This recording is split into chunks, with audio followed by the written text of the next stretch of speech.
Hi, welcome back to my art channel. Last year I tried out oil pastels and fell in love with them immediately. I used them for landscape sketches, portrait color studies and even some paintings for a local exhibition.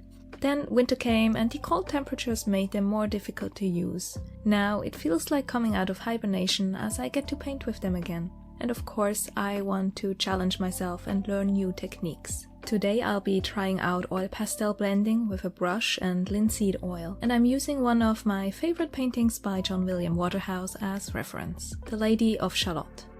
As you can see, I previously painted a small color study of the figure in acrylics, but I had this awkward space left over on the sketchbook page, so why not fill that with an oil pastel version?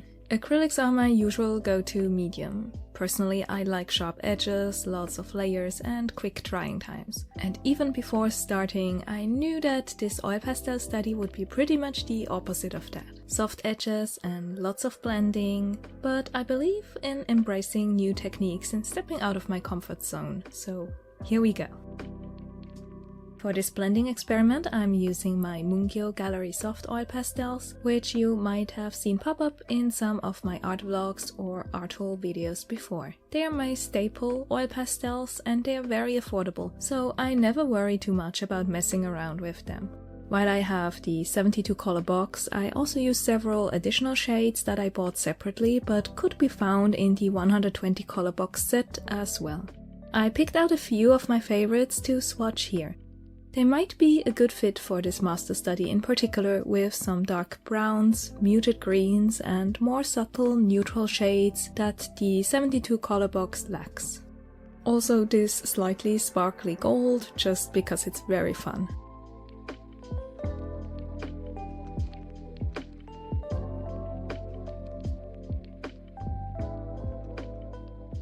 Before embarking on the actual portrait sketch, here's what I'd recommend if you're trying out blending with a brush and painting oil for the first time. Making some small swatches.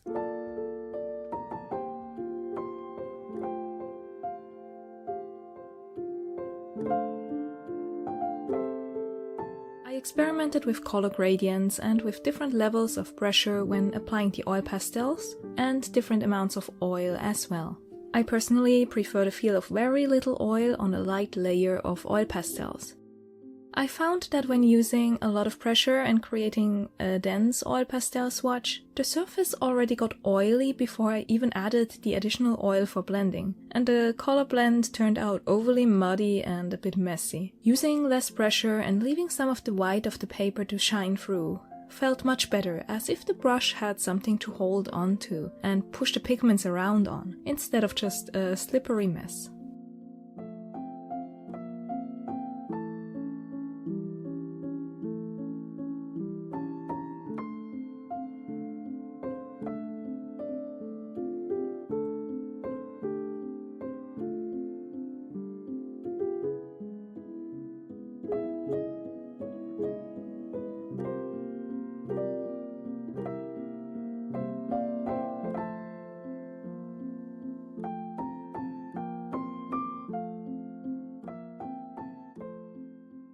Testing out different papers might be a good call too, but I got a bit impatient. This is actually a watercolor sketchbook, but for the acrylic sketch I'd added a couple layers of gesso, so I felt pretty confident the oil wouldn't soak through everything. Since the format is so small, even a small shifting of elements, like a nose placed slightly too high or an eye a millimeter too far apart, can completely change a face. So to help with the proportions a little bit, I first sketched some rough guidelines with pencil. Then I placed colors in key areas, squinting at the reference image to get an overall hue instead of focusing on details too early.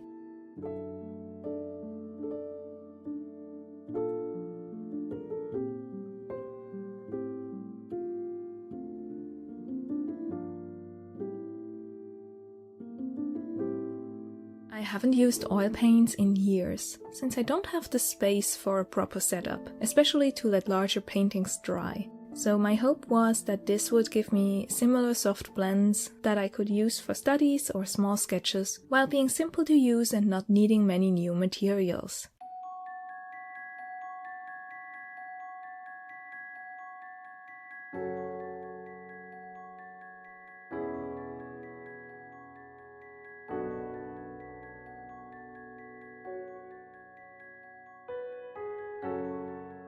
using a cheap old crafts brush that I'd used for acrylics in the past, and linseed oil. I've seen baby oil recommended for blending oil pastels as well, and you could probably try some other oils from your kitchen. This blending technique also creates really seamless color gradients and color mixes, so even a much smaller set of oil pastels, like a 24 color box, would probably work, though I do love having all of these beautiful shades to look at and experiment with.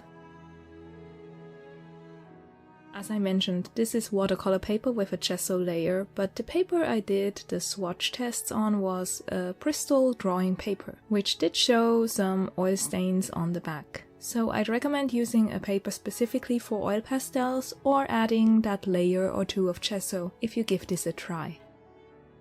Now, apart from how this could be a very approachable, simple alternative to proper oil painting sketches, I also really like the contrast of using oil pastel strokes on top of a blurry, soft color-based layer. Slowly building up these textures and not just putting linseed oil on every single area made me focus more on soft versus hard edges, a skill I want to practice anyway.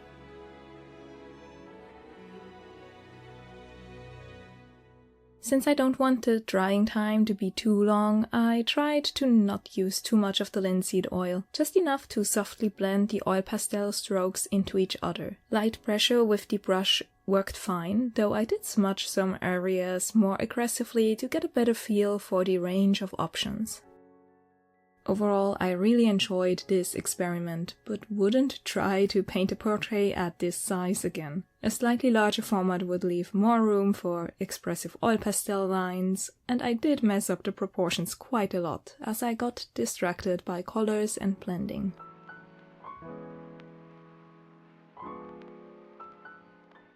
I think this would be great for color studies for larger paintings, since all the focus is on color transitions and blending instead of details. I left the sketchbook open overnight and it felt surprisingly dry to the touch the next day.